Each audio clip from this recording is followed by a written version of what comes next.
What's going on, everyone? Mike Kadlick, Tayler Kyles here for CLNS Media, outside of, again, a very hot Gillette Stadium for our first practice of game week, continuing on training camp here. The Carolina Panthers are in town on Thursday, so the Patriots got out here. Another long practice in pads, probably the most physical practice of the day for the Patriots so far this training camp. A reminder, we are powered by Game Time and Prize Picks. Over at Game Time, use code CLNS for $20 off your first purchase, and at Prize Picks, use code CLNS for a $100 deposit match bonus. Terms apply on both. All right, so normally what we do here is a quarterback-centric video and kind of loop all the offense in, but it was kind of impossible to tell how good the quarterbacks were today because the defensive line wreaked havoc. That was because a lot of changing O-line personnel again. Obviously, we had Vidarian Lowe still at left tackle.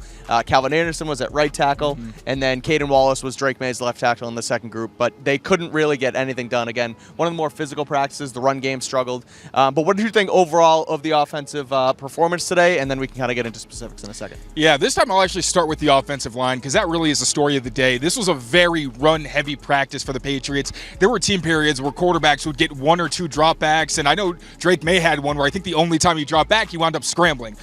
So one, the run game obviously took a lot of the spotlight off of the quarterbacks, but then the fact that you're dealing with these injuries on the offensive line. Calvin Anderson was playing with a wrap on his left foot, so he obviously isn't 100%. And then you had no Chuks Okorafor, who once again was on the sideline in his jersey, but no pads or helmet. So yeah, that top offensive line had a lot of trouble getting anything done in the ground game, first of all.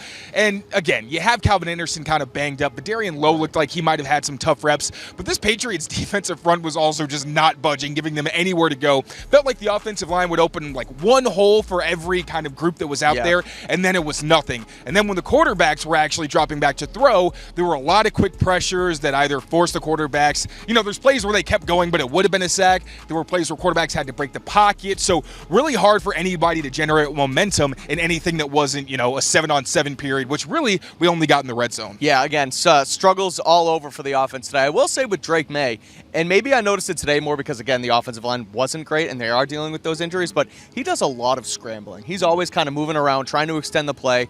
I couldn't tell, especially today with the struggles up front, if it's because he's not reading through or if it's because there's just basically a jailbreak and he has to go make a play. But I think, too, with that, we're really going to see what he brings in that playmaking ability on Thursday against, you know, real live bullets. But, again, today, one of the most physical days up front. He's also taking a bunch of shots. Like, for the first time, he took really 2 shots, and he mentioned that the last time we spoke to him where he hasn't really done that yet. But he had a deep throw to KJ Osborne, good throw, pressure coming in his face, and he just missed him on the fingertips. And then the next play, or a couple plays after, goes to Javon Baker.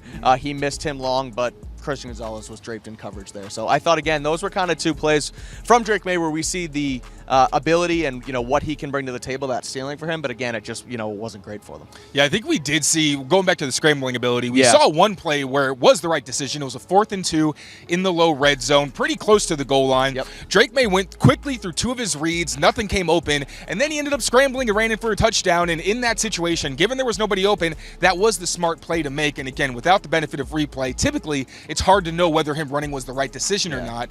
And there's a lot of times, too, I'll say, where something like that, where they are on the goal line and he scrambles, like, there's a lot of times where they would blow that dead or it's clearly not going to be a touchdown. He scored on that play. Like, that's one of the ones where you could tell that wasn't just kind of breaking pocket and they're tagging off on him. Like, he was going to score. 100%. And then in terms of Drake May, the passer, this was a day where, again, so Albert Breer actually reported before practice, something that we've been saying for days, that Drake May looks like his processing's pretty good, especially in the past few padded practices. Struggled in the first 2, but the past 3, I feel like you can see he's getting more comfortable and making strides.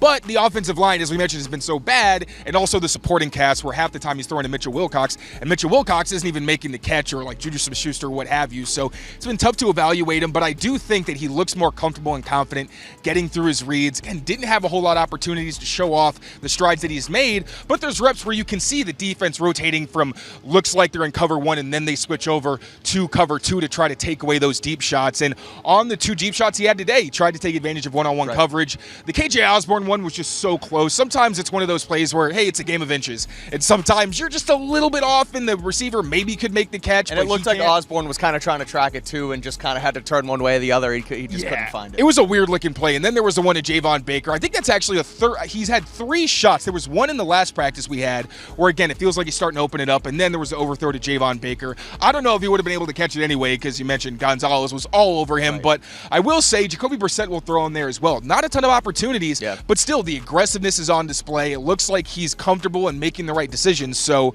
weird day evaluating quarterback play because of the offensive line issues in the run game.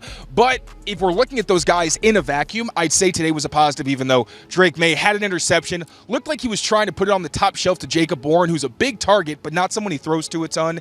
Went off Jacob Warren's fingertips, and then it got intercepted by A.J. Thomas, the newly signed safety. And then there was another play. Jacoby Brissett got intercepted, but it looked like, tough to tell, they did it all the way back there. But it looked like Keon White was in the game, had a target, got blown up, and then Jawan Bentley caught the ricochet and would have gotten a pick six. So, again, just a really weird day to evaluate quarterbacks overall. Definitely a strange one for the offense. Let's quickly do Tawon Thorton before we wrap this up. He doesn't participate on Saturday, comes out here, full pads. It kind of an up and down day. He had that one drop in, it wasn't even one-on-ones, it was routes on air. Just hit him in the hands and he missed it. They ended up running it back. It was from Drake May. He ends up catching it and kind of, again, it was like, I dropped that. I got to go fix myself here. And then he doesn't participate in 11-on-11s. He was off to the side, running on his own off the second field here. So something to monitor there again with Tawon. Looks like he's healthy after the missed Saturday, but then comes out here and doesn't participate for a couple segments rather of practice. So we'll see what happens there. And I do want to give him some love because he had another win against Christian Gonzalez during 7-on-7s in the red zone, or not 7-on-7s. I think it was routes on air. Not routes on air. Okay, let me do that one more time. That was crazy. Let me. All right, so 3, 2, 1. I also want to give Tawon some love because he did beat Christian Gonzalez again in the red zone, beat him inside on a slant and caught a pass from Jacoby Brissett. Another impressive route, but Tawon Thornton not being 100%. It's the tale as old as time, and it's one of those things where you wanted to give him credit when he was doing things right and he was on the field and available. Not that he's doing anything wrong, but again, the availability is shaky. And I want to also give some love to KJ Osborne. Continues to stack positive days. Had 2 really impressive reps in the red zone during one-on-ones where one, he has smothering coverage from Alex Austin on a play, manages to fight through it and catch a contested pass from Jacoby Brissett. And another where Jacoby Brissett threw way before he even got out of his break on an in-breaker. As soon as KJ Osborne turned around, that ball was on him, but he managed to make a tough catch and keep his feet in bounds. So KJ Osborne, I want to keep pumping his tires a little bit, because he's consistently with the top offense, sometimes the seconds as well to get some reps with Drake May, but he has looked good. It's been a lot more good. He had, I think, a couple drops over the past 2 days. I may honestly be getting my days mixed together, but overall, KJ Osborne, he's making a name for himself out on the practice field. For sure. I just want to go back quickly to Tawon before we wrap up. The roller coaster of Tawon Thornton really is incredible because he misses Saturday, and then there's a report from Andrew Callahan that it's not serious, and then he's out here in pads, and then he gets a drop, and then he recovers against Gonzalez, and then he misses 11. So it's truly like not even a day-to-day thing. It's like a session-by-session thing, practice segment by practice segment, where we really don't know what we're going to get from number 11. So anything? Nah, that's it. I don't want to beat a dead horse with this guy. It is what it is. You want to see him on the field, and he is doing everything he can. And Callahan also reported that the Patriots understand that Tawon is someone who is a bit injury prone, so it sounds like they're trying to be careful with him out here. But I mean, they're giving him a long leash. He's still out there with the starters when he is on the field. It seems like he's still someone who's in their plans, but the availability, man, it's just still not what you want it to be for a guy with his history. So that's it for day 10 recap here. Offense struggles, defensive line dominates, and you can't really glean much from really any of the offensive skill positions because, again, that front seven was just so good. We'll be back here on Patriots Press Pass every single day throughout training camp to get you recapped on what happens out here for the Patriots. So make sure you rate, review, subscribe to our YouTube channel, Patriots Press Pass, and check out all of our written work at CLNSmedia.com. Make sure to subscribe to Patriots Press Pass for all your Patriots news and updates on YouTube, and for all our written work, make sure you check out CLNSmedia.com.